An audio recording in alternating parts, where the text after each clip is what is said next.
Brasil ocupa o quarto lugar na lista dos maiores mercados consumidores de games no mundo. Atualmente, 200 empresas produzem jogos para computadores, celulares e redes sociais.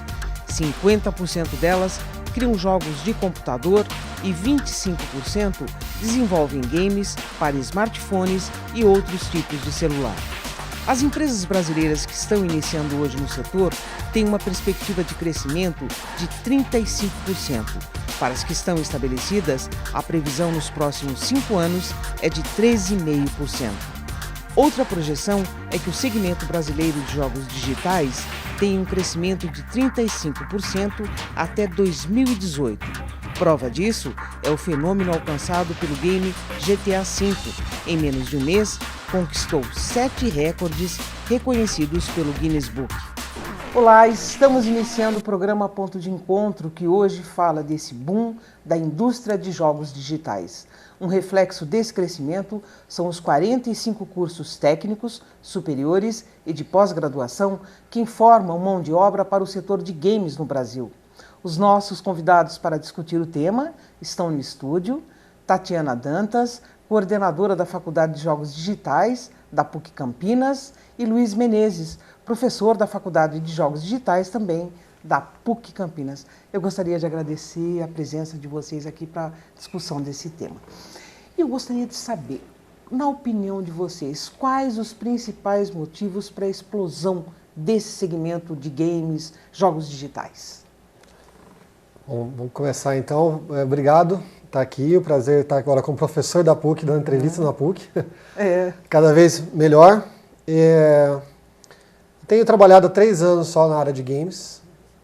Também não daria para trabalhar muito tempo antes, não existia games aqui no Brasil, mercado de games. Eu acho que esse mercado no Brasil, a gente tem um crescimento muito grande devido principalmente aos smartphones. A gente não tinha aparelho de celular barato antigamente no Brasil. Hoje você pode ter um smartphone barato. Sei lá, R$100 você compra um smartphone hoje. Tem jogos para smartphone, então todo mundo está na rua com o smartphone. Está jogando o smartphone, está no banheiro, está jogando. Está na rua, está jogando no quarto, está dormindo, acorda jogando. Então o brasileiro no geral aprendeu a jogar. Pessoas que não jogavam estão jogando. Pessoas que jogavam têm filhos que estão jogando. Então a gente está mais velho, tem os filhos que jogam também. Então eu acho que a interação dos jogos, os jogos baratearam muito, os smartphones são muito baratos, menos de R$5 você compra jogo. Então você possibilita que mais pessoas tenham, né? Então quando você dá acesso à tecnologia e dá acesso ao produto, a pessoa compra. Eu acho que o Brasil ainda é um mercado pequeno em relação ao mercado mundial. Você ainda acha? A gente tem, por exemplo, se fosse só a gente medir na Apple, que são os iPhones e os iPads, a gente tem 1% só do mercado aqui no Brasil. Mas não é um mercado ruim. O brasileiro ele compra muito, ele gasta até mais do que o americano em média. Não é igual o chinês que não gasta, o chinês não gasta mesmo, mas o brasileiro gasta muito. Então as empresas internacionais estão de olho muito no Brasil. Estão de olho para cá, querendo investir, querendo colocar jogos no Brasil, colocar jogos em português. Perceberam que colocar jogo em português aumenta as vendas. Né? Então eu acho que a interação com o Brasil... Acho que o Brasil é um mercado realmente em crescimento, né? Não é um mercado estável ainda, o mercado tem muito crescimento. E eu acho que é um mercado que as empresas têm muito interesse para cá. Você quer acrescentar alguma coisa? Eu gostaria de comentar algo que foi bem interessante, que no ano passado, agora no final do ano passado, nós tivemos o evento USB Games, né, que aconteceu em Brasília. E uma das palestras reuniu, na verdade, representantes dos ministérios, a Abragames e a Cigames, que são, na verdade, responsáveis por grande parte dessa questão do desenvolvimento aqui no Brasil, né?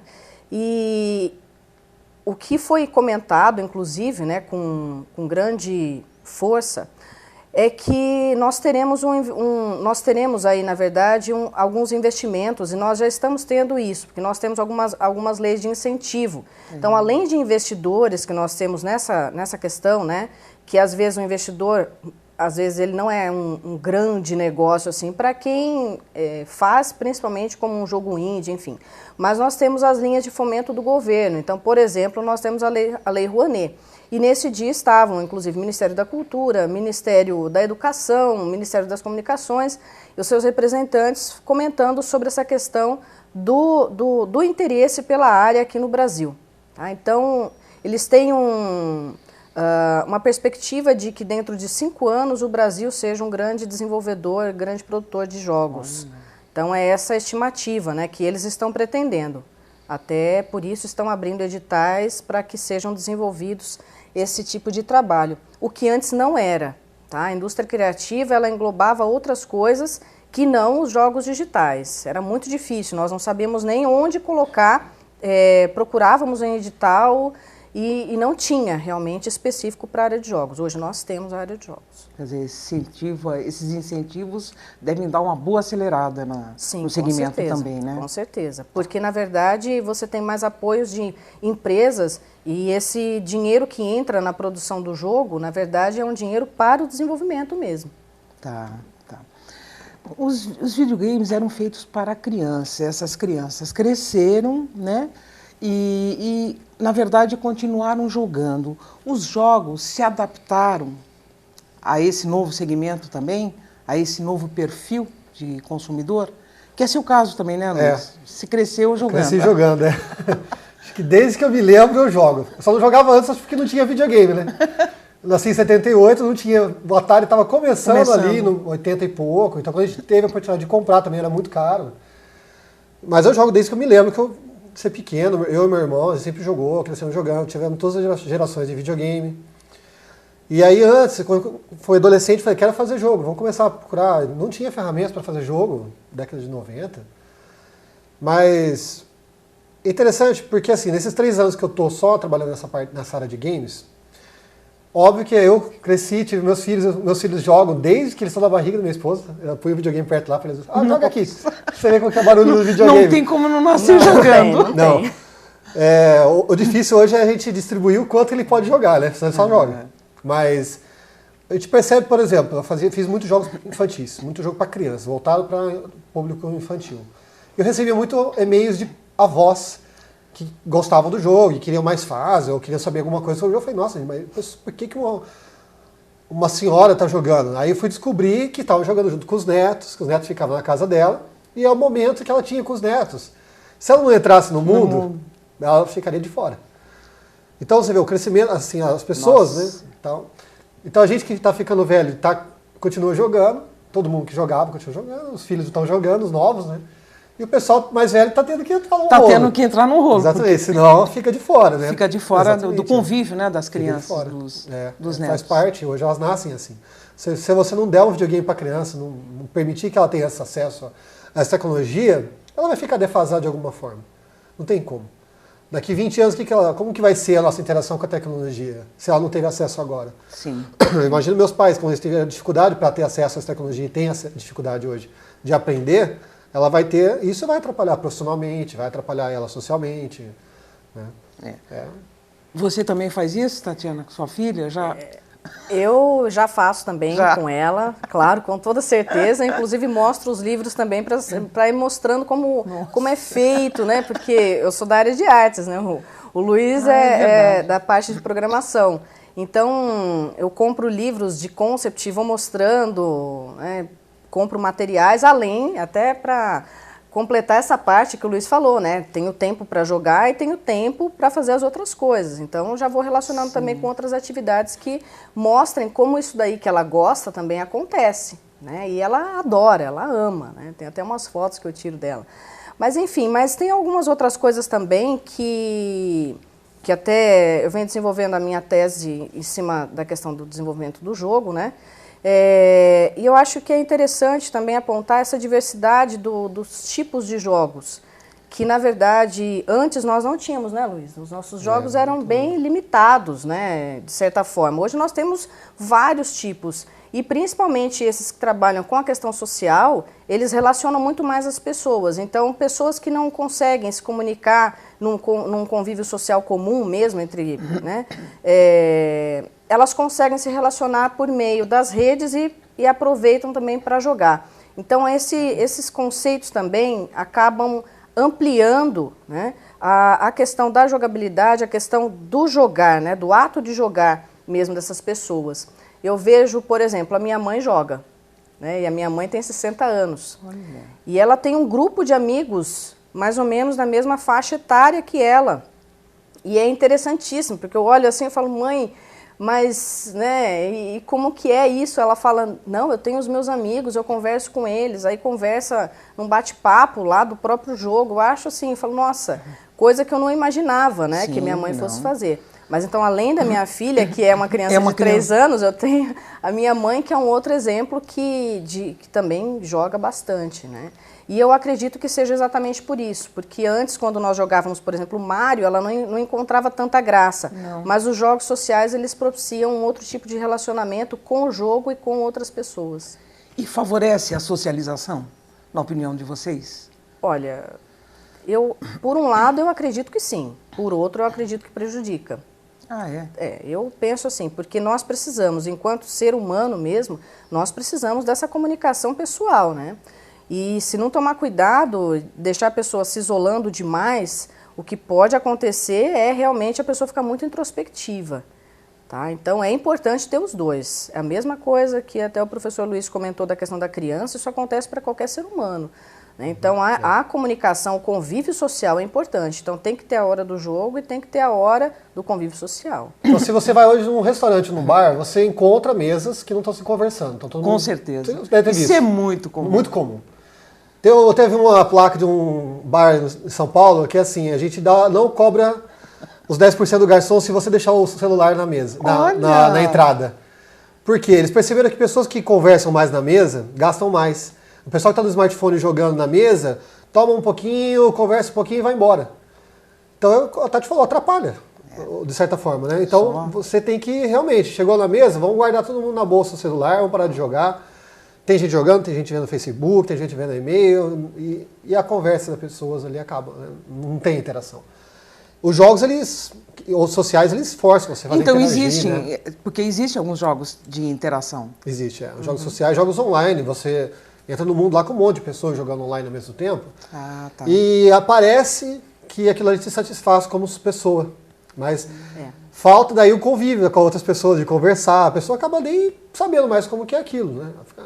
Eu vou lá, só tenho meus amigos lá, a gente fala uma coisa. Converso com eles a semana inteira no Facebook, chega no final de semana não tenho que conversar mais. Tem mesmo. Mas não é que não tenho que conversar, é porque ela está com o smartphone na mão e não sai assunto mesmo, né? Então, tá jogando ali toda hora. Né? Tem essa parte que acaba atrapalhando, né? Mas eu acho que faz parte do nosso crescimento como um ser humano com a tecnologia. É uma coisa que a gente vai ter que aprender a conviver, aprender a viver, aprender a saber dosar, né? Dosar o tanto que é bom e o que é ruim, quando você pode usufruir para o seu bem ou não, né? Daquilo. Perfeito. Eu vou pedir uma licencinha para vocês agora para a gente acompanhar uma reportagem.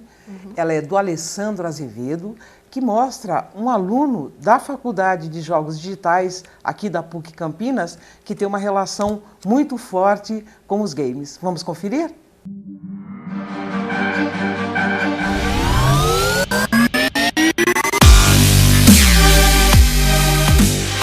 E quem disse que videogame não é coisa de marmanjo? O Rafael joga desde criança e hoje, aos 29 anos, ele continua com as mãos firmes no controle e o olhar fixo na televisão. Desde o Atari, assim, eu jogo, né, e passei já por diversos videogames, então o Atari, o Nintendo, o NES, e um monte de plataformas, Super Nintendo também, o PlayStation 1, PlayStation 2, PlayStation 3, Xbox 360. Então sempre joguei videogame, sempre foi uma paixão, sempre trouxe isso comigo, né? Também a forma de interação, a realidade dos jogos, a parte de simulação em si acaba envolvendo, né, a pessoa nisso e conquistando, né, você desde garoto até a juventude e você ficar mais velho e tudo mais. Casado e com uma filha, ele confessa que às vezes leva bronca da esposa. É assim, ela pega no pé, mas ela joga também, mas a gente acaba se entendendo, né? Sempre tem alguma coisinha assim que, pô, você vai ficar jogando, não vai vir aqui e tal, vamos ficar junto. Mas a gente sempre acaba pegando, se entendendo e acabou. Mas ela também joga, ela também tem os viciozinhos dela, digamos assim, né? E a paixão do Rafael pelos games é tanta que ele decidiu mudar de fase e encarar de vez o mundo dos jogos digitais. Ele largou as faculdades de matemática e engenharia da computação para correr atrás de um sonho. E jogos digitais foi uma faculdade onde eu me achei, então tô fazendo aqui, tô gostando muito do curso. São coisas assim que você aprende que, pô, né? Eu vou estar fazendo a diferença, alguém vai estar jogando aquilo que eu vou estar fazendo e vai estar fazendo diferença na vida da pessoa, né? Ela vai estar se emocionando com aquilo, vai estar sentindo alguma coisa quando ela fizer aquilo. Eu acho que isso para mim é essencial.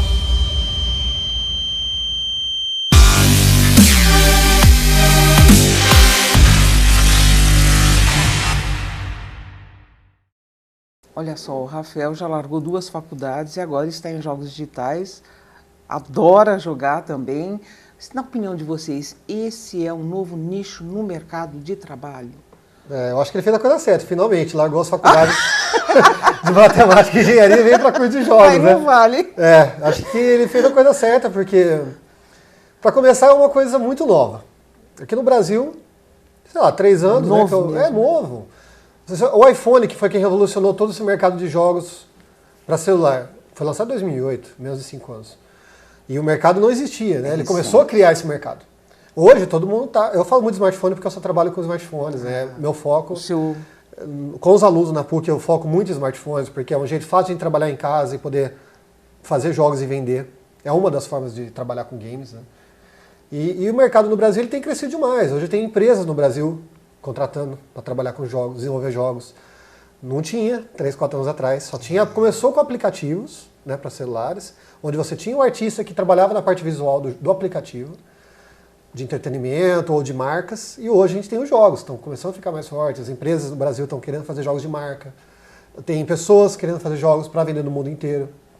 E o brasileiro é um profissional muito criativo, demais. Então, mesmo? E a gente se vira.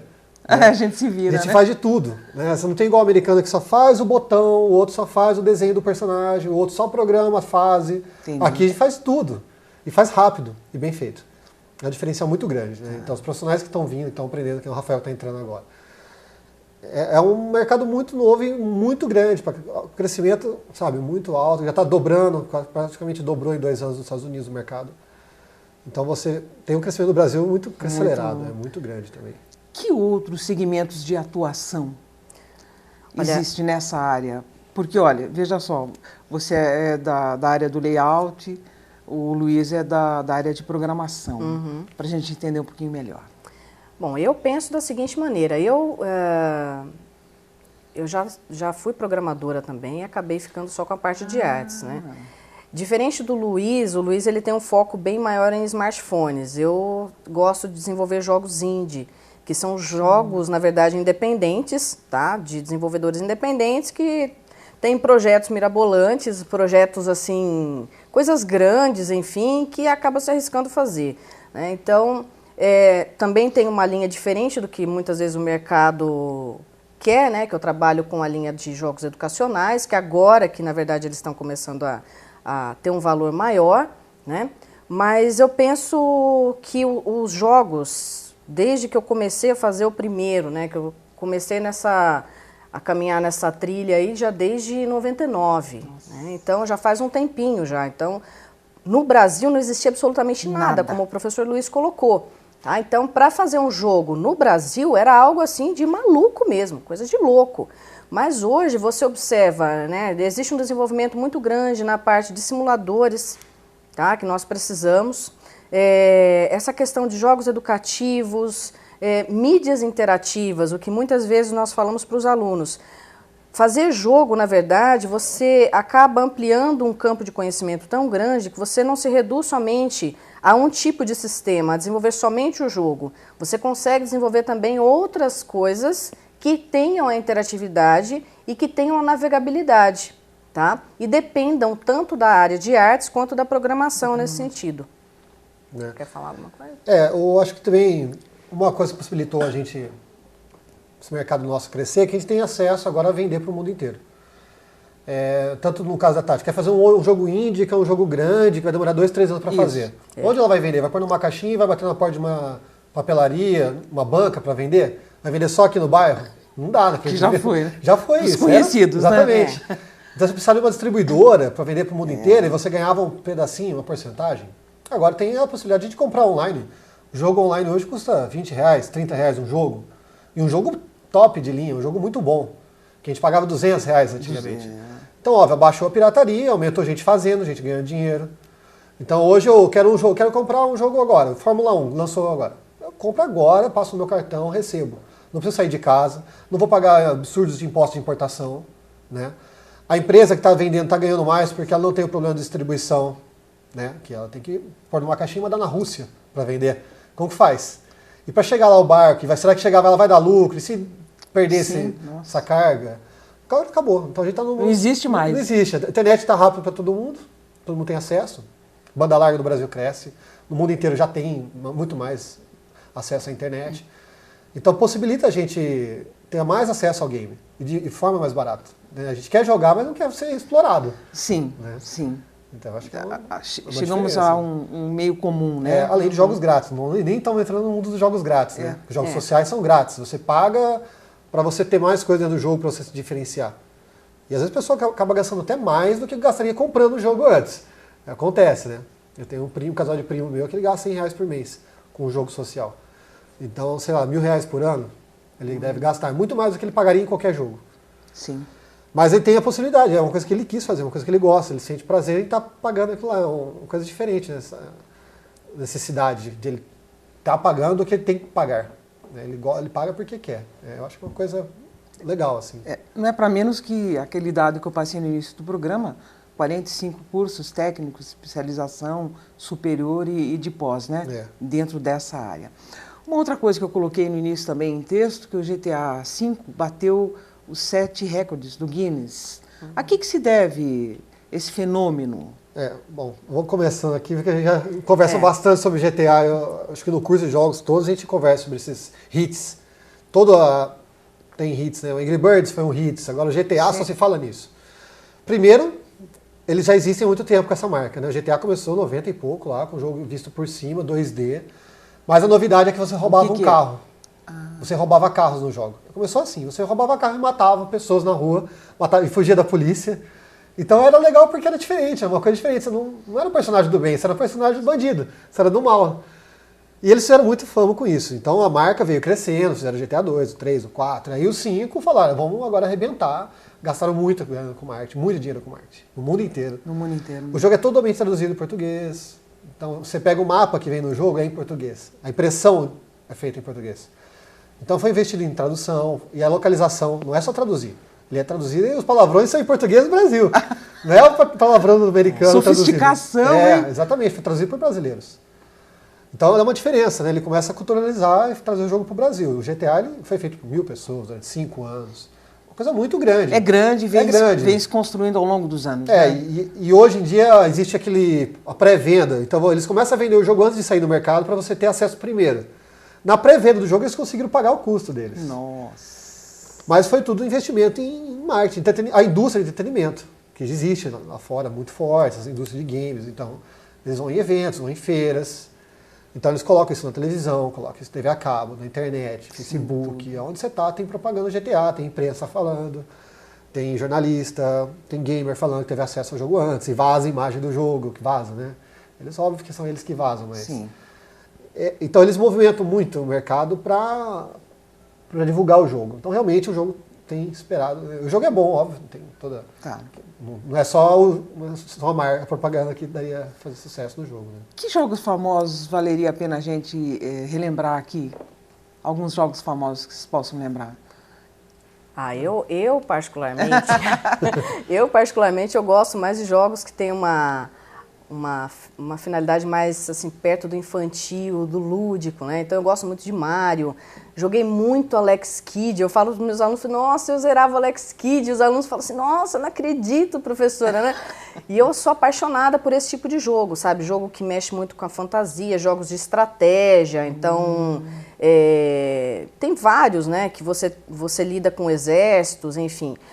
Jogos como... O GTA, que são de conteúdos mais violentos, eu já não gosto tanto, tá? É algo até interessante, porque, por exemplo, teve o Diablo também segue essa mesma filosofia do GTA, na questão da venda, então.